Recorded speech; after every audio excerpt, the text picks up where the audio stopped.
오늘 하나님께서 우리에게 주시는 말씀은 사무엘상 9장 1절에서 4절까지의 말씀입니다.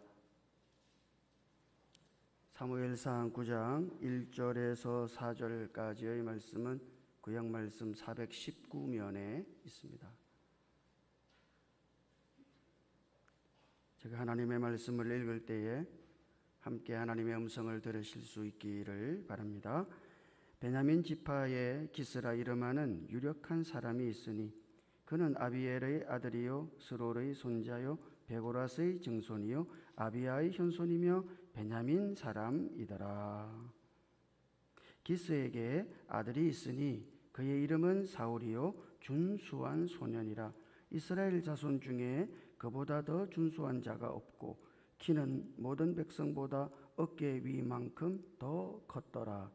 사울의 아버지 기스가 암나귀들을 잃고 그의 아들 사울에게 이르되 너는 일어나 한 사환을 데리고 가서 암나귀들을 찾으라 하매 그가 에브라임 산지와 살리사 땅으로 두루 다녀 보았으나 찾지 못하고 사알림 땅으로 두루 다녀 보았으나 그곳에는 없었고 베냐민 사람의 땅으로 두루 다녀보았으나 찾지 못하니라.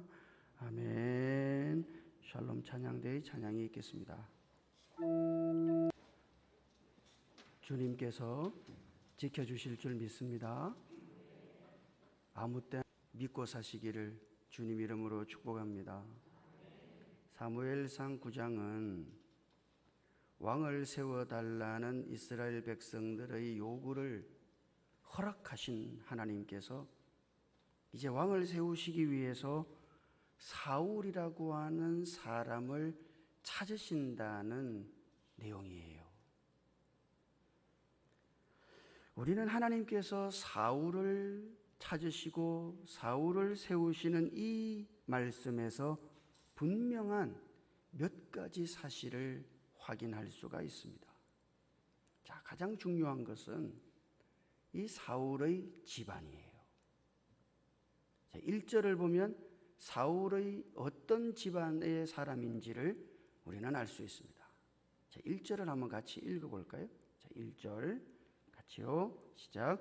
베냐민 지파에 기스라 이름하는 유력한 사람이 있으니 그는 아비엘의 아들이요 스롤의 손자요 베고라스의 증손이요 아비야의 현손이며 베냐민 사람이더라. 자, 이 사울은 어느 지파 사람이에요? 베냐민 지파 사람이에요. 그런데 1절에서는 사울이 베냐민 지파 사람인 것을 매우 강조해서 말씀하고 있습니다. 그래서 1절을 시작할 때에도 이렇게 시작하죠. 베냐민 지파에 그렇게 시작했어요. 그리고 이 마지막 부분을 읽어봐도 마지막 부분에도 베냐민 사람이더라. 사실은 이 마지막 부분 베냐민 사람이더라 이 부분은 없어도 된다고요. 왜? 다 알아. 왜 1절을 시작할 때 베냐민 지파에 이렇게 시작했기 때문에 마지막은 아비야의 현손이더라 이렇게 끝맺혀도 아무런 문제가 없어요. 그러나 성경은 유독 마지막 부분에다가 또다시 베냐민 사람이더라 이렇게 덧붙임으로써 지금 이 사울이 베냐민 지파의 사람인 것을 대단히 강조하고 있는 것이죠. 이게 놀랄만한 일이라고 말이죠. 우리로 말하자면 이스라엘 백성들이 이 말씀을 딱 읽었을 때 아마 이렇게 느꼈을 거예요. 베냐민 지파에서요? 깜짝 놀라는 거죠. 여러분 왜 하필이면 하나님은 이스라엘에 12지파가 있죠. 그 12지파 중에서 베냐민 지파에 속한 사람을 왕으로 지목하셨을까요? 그 당시 12지파 중에 가장 강성인 지파, 최강 지파는 에브라임 지파와 유다 지파입니다. 최고 강해요. 사람도 많고 파워도 있고 그러면 보통 같으면은 왕을 세울 때 어디서 세워야 돼요? 예, 에브라임 지파나 유다 지파에서 세워야 되는 거죠. 그러면 그래요? 오케이 한단 말이죠. 그러나 지금 하나님은 유독 이 베냐민 지파에서 한 사람을 찾으신 거예요. 이게 놀랄 만한 일인 거죠. 자, 왜냐 그러면 여러분, 이 베냐민 지파는 12지파 중에서 큰 아픔을 당한 지파입니다. 여러분 기억하시겠습니다만 사사시대 때 어떤 레위 사람이 자기의 아내를 데리고 베냐민 사람들이 살고 있는 기브아라고 하는 곳으로 갔었죠. 기억납니까? 사사기에. 거기서 그 기브아의 불량배들에 의해서 그 레위 사람의 아내가 윤간을 당해요. 그런 끔찍한 일을 당하고서 그 아내가 그 다음날 죽었다 말입니다. 그러니까 이 레위 사람이 그 아내의 시신을 토막내 가지고 나머지 지파에다가 다 보내가지고, 우리가 베냐민 지파에서 당해서는 안 되는 일을 당했다고 그렇게 사람들에게 그 소식을 알렸단 말이죠. 그래서 그것으로 말미암아 이스라엘 지파와 베냐민 지파 사이에 큰 전쟁이 벌어집니다. 3번에 걸친 전쟁이요. 물론 그 3번 중에서 2번은 베냐민 지파 사람들이 이겼다고 하겠습니다만 사실은 그 이긴 것도 아니죠. 마지막 3번째 전투에서는 베냐민 지파가 완전히 몰락했어요. 도망친 남자들 600명을 남겨놓고는 모든 남자들이 몰살당했습니다. 그러니까 지금 이스라엘 나머지 지파가 베냐민 지파 중에서 남자들을 혹시 속된 말로 하면, 우리식으로 말하면 씨를 말리려고 한 거예요. 그래서 다 죽었어. 남자들은. 겨우 도망친 사람 600명만이 생존했단 말이죠. 어떻게 됐을까요? 예, 그 전쟁으로 인해 베냐민 지파는 만신창이가 됐습니다. 완전히 곤두박질 친 거예요. 아니, 사실은 그들은 실패한 거죠. 이스라엘 12지파 중에서 한 지파로서의 기능을 완전히 상실하기 일보 직전까지 간 거예요. 밑바닥까지 곤두박질 친 거죠. 아니, 이제 이스라엘 12지파 중에서 베냐민 지파 사람들은 얼굴도 못 들게 생겼어. 그런 형편없이 전락한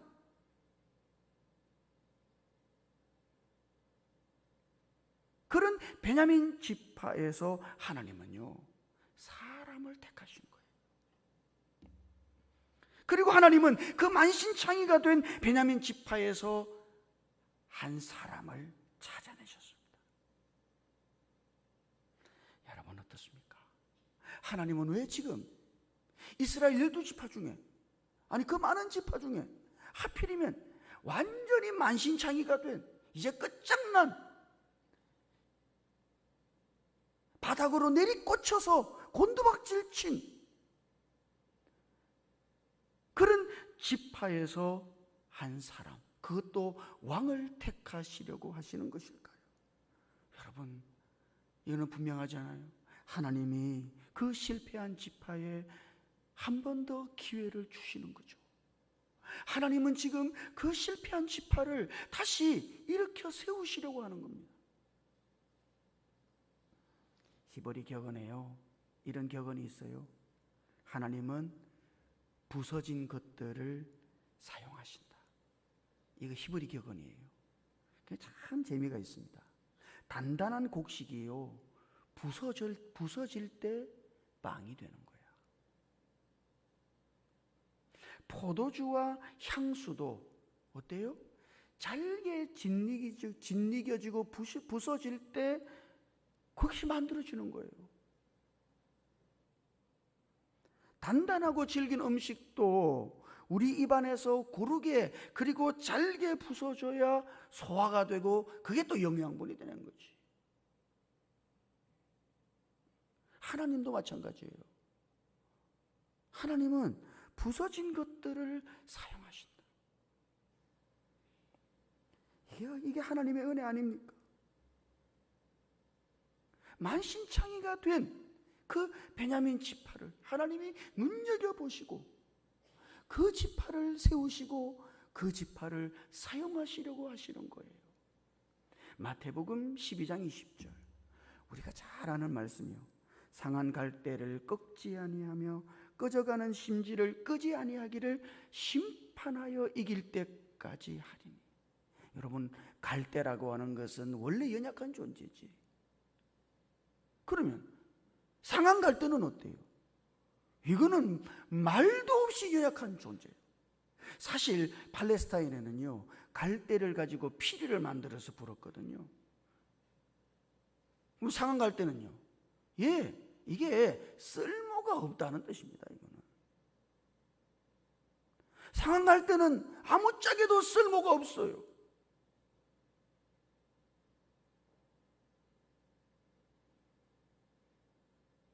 주님은 쓸모없다고 꺾어버리시나요? 아니지. 사람들이 볼 때는 쓸모가 없고 무가치해 보이고 이제는 끝장났고 더 이상 소용이 없어 보이는데, 그럼에도 불구하고 하나님은 그 상한 갈대를, 주님은 상한 갈대를 꺾지 아니하신다. 주님은 긍휼과 자비의 하나님이시므로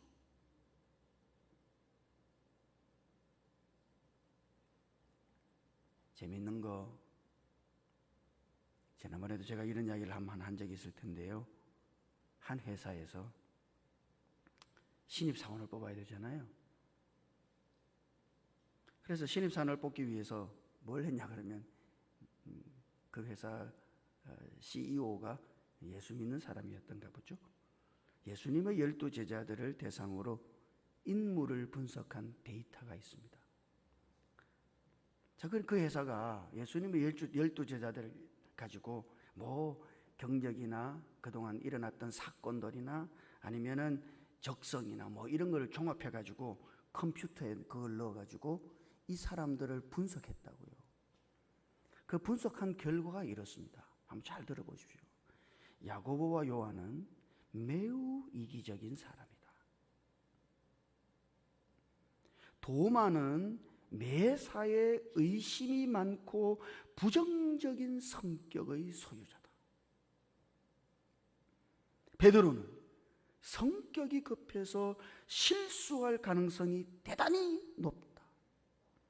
안드레는 너무 내성적이어서 매사에 추진력이 떨어진다. 야고보는 혁명가적인 기질이 있어서 이 사람은 대단히 위험한 존재다. 세리 출신인 마태는 어떤가? 그는 자기 자신의 이익을 추구하는, 자기 자신의 이익이라면 자기의 목이라도 내놓는 이기적인 사람이다. 제자들 중에 적격자 한 사람이 있었는데 그 사람이 바로 가룟 유다입니다. 그는 학식과 경험을 겸비한 인물이며 실업가적인 감각과 사교성을 지니고 있는 적합한 인물이다. 여러분 어떻게 생각하세요? 예수님의 12제자 중에요, 자격이 있는, 세상 사람들의 눈으로 볼 때 딱 자격이 있는 사람은 가룟 유다밖에 없어. 나머지 11제자는 모두 다 실격자다. 여러분, 믿음의 역사를 일으킨 그 사람들이 실격자로 판정난 사람들, 소위 오늘 우리의 세상적인 잣대와 기준으로 보자면 이 사람들은 완전히, 이거는 성공할 가능성이 없는 사람들이죠. 가장 유능한 사람은 누구예요? 가룟 유다입니다. 그러나 그는 결국 배신자가 됐어요. 주님은 어떤 분인가요? 우리는 이렇게 말할 수 있겠어요. 주님은 실격자들을 택하신다. 하나님은 약한 자들이 하나님을 믿고 의지할 때 그들을 강한 자로 들어 쓰신다. 가난한 자들을 부한 자처럼 쓰시고 미련한 자들을 들어서 지혜로운 자들을 부끄럽게 하신다. 여러분, 오늘 우리는 어떨까요? 우리는 정말 괜찮을까요? 어떤 의미에서 오늘 우리도 다 하나님 앞에서 자격이 없고, 사실 우리의 지금까지의 걸음을 보자면 우리는 거의 실격자에 가깝다고. 그러나 하나님께서는 그런 사람을 택하시고 그런 사람을 사용하신다. 하나님은 곤두박질친 이제 끝장난, 이제 이스라엘 12지파 중에서 베냐민 지파 말도 하지 마세요. 그딴 인간들은 상종하지도 못할 인간들이에요. 그래 끝났다고요. 그럼에도 불구하고 하나님께서는 베냐민 지파를 보고 그 베냐민 지파 중에서 한 사람을 택하여 세우신다. 여러분, 이것이 하나님의 은혜인 거예요. 사울은 어땠을까요? 아무것도 몰라. 저는 참 이 부분이 너무 좋아요. 사울은요 아무것도 몰라요 지금. 그러나 하나님은 사울을 향한 더 놀라운 계획을 가지고 계셨지. 그러나 사울은 진짜 뭣도 몰라. 아무것도 몰라요. 여러분, 우리도 그렇잖아요. 우리는 다 압니까? 그러나 사울을 보면 알 수 있어요. 하나님께서 나를 향하신 더 좋은 계획을 가지고 계시구나. 하나님이 나를 향하신 계획을 가지고 계시고, 아니 우리가 모를 수 있어. 아무것도 몰라. 일이 어떻게 되는지 몰라. 그럼에도 불구하고 하나님은 여전히 나를 향하신 계획을 가지고 계신 하나님이신 것을 우리는 이 사울을 통해서 발견합니다. 그리고 하나님은 그 계획을 이루시기 위해서 하나님은 한 사건을 사용하셨어요. 그것이 바로 사울 집안의 어려움이죠. 그것이 오늘 우리가 읽었던 3절과 4절에 있습니다. 한번 읽어볼까요? 3절과 4절 같이요. 시작. 사울의 아버지 기스가 암나기들을 읽고 그의 아들 사울에게 이르되 너는 일어나 한 사환을 데리고 가서 암나기들을 찾으라 하매 그가 에브라임 산지와 살리사 땅으로 두루 다녀 보았으나 찾지 못하고 살림 땅으로 두루 다녀 보았으나 그곳에는 없었고 베냐민 사람의 땅으로 두루 다녀 보았으나 찾지 못하니라. 사울의 아버지가 암나귀들을 잃어버렸어요. 여러분, 지금 나귀들을 잃어버리는 것이 중요한 겁니까? 예, 대단히 중요해요.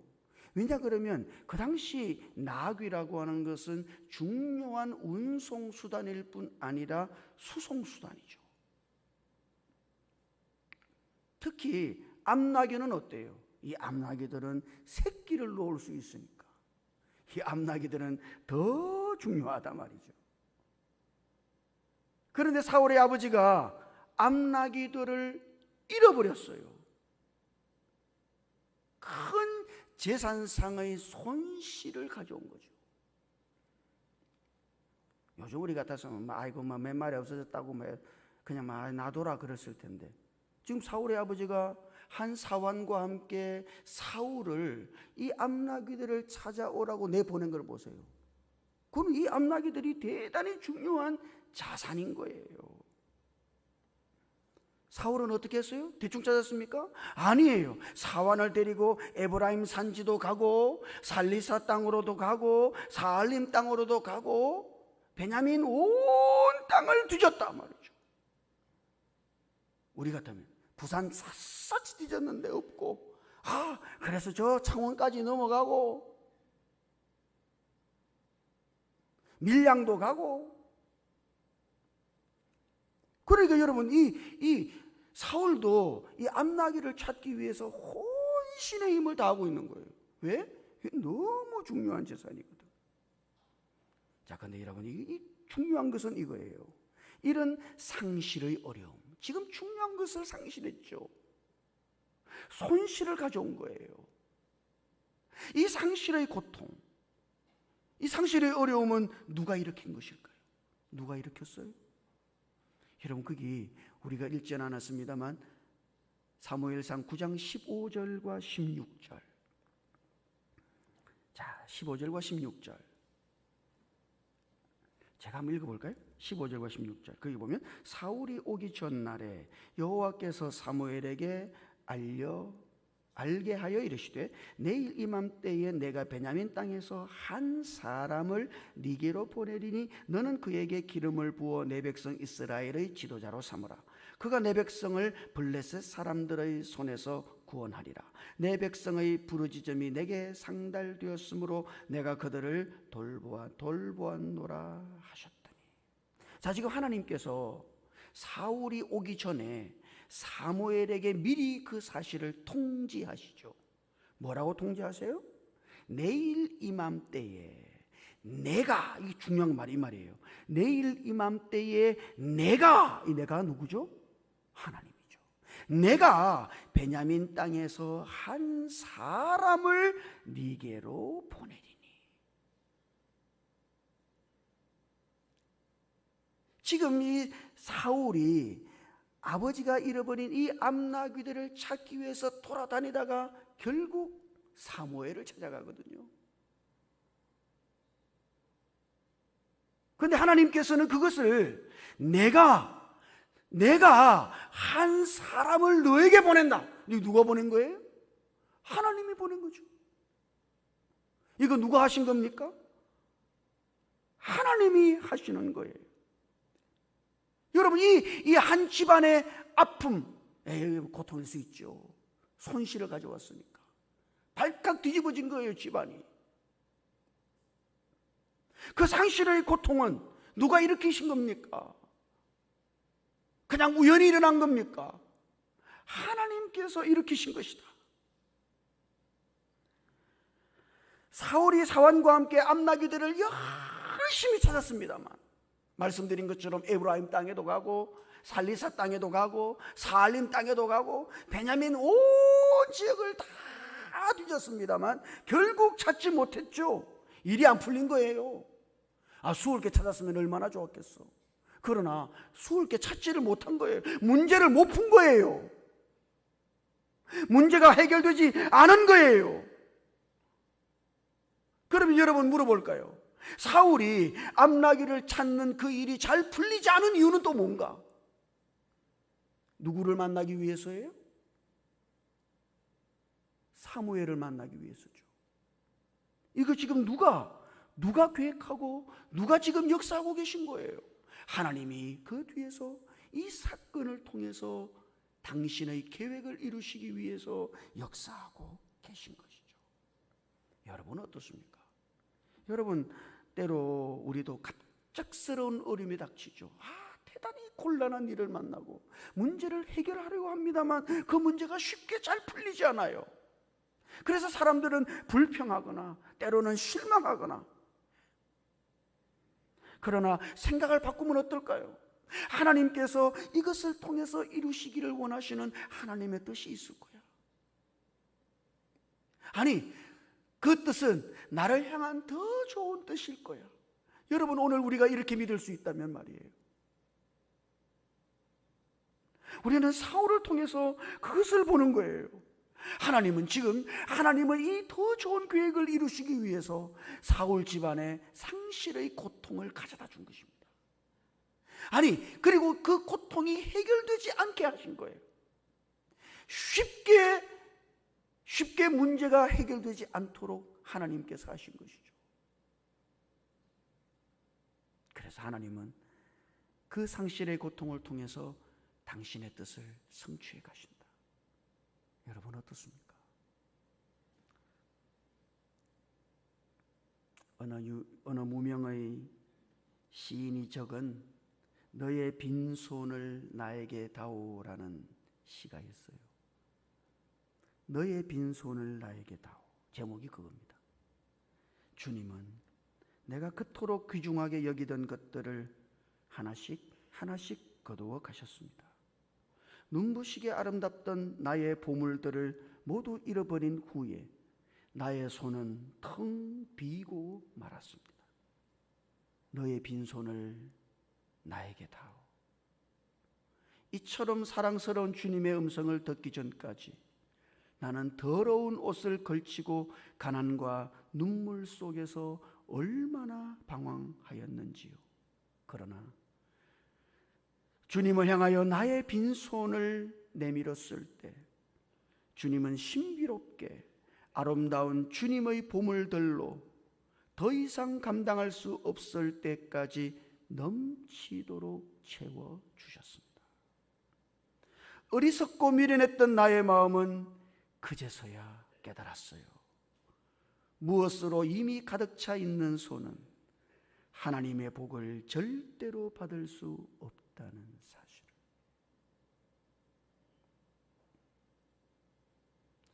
우리는 무엇인가를 잃어버렸을 때, 그죠? 우리는 그 잃어버린 것에 집착하고 그 잃어버린 것 때문에 속상하고 가슴 터집니다만, 그러나 여러분 달리 생각해 보시죠. 하나님은 그 잃어버린 것들을 통해서 내게 더 놀라운 것을 주신다고.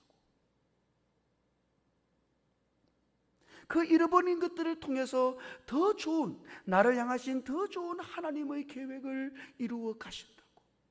오늘 우리가 그렇게 믿을 수 있다면,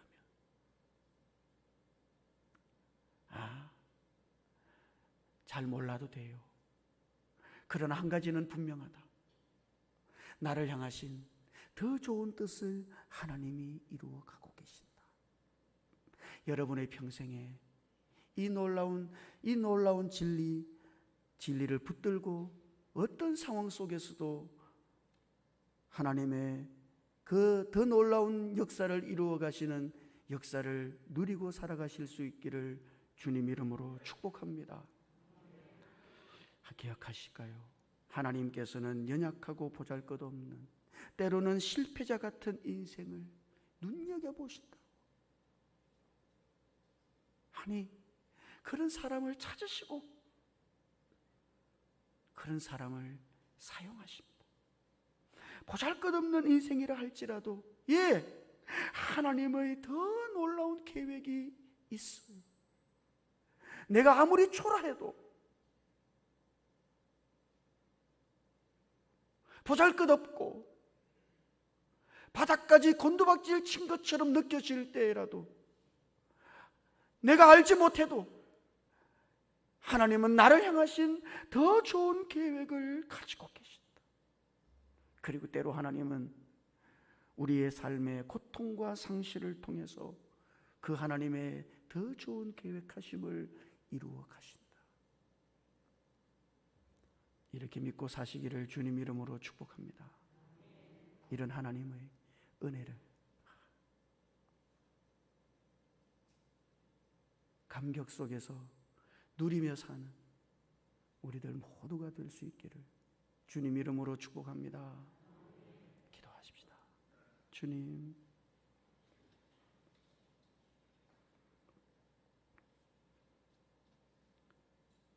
상한 갈대를 꺾지 아니하시는,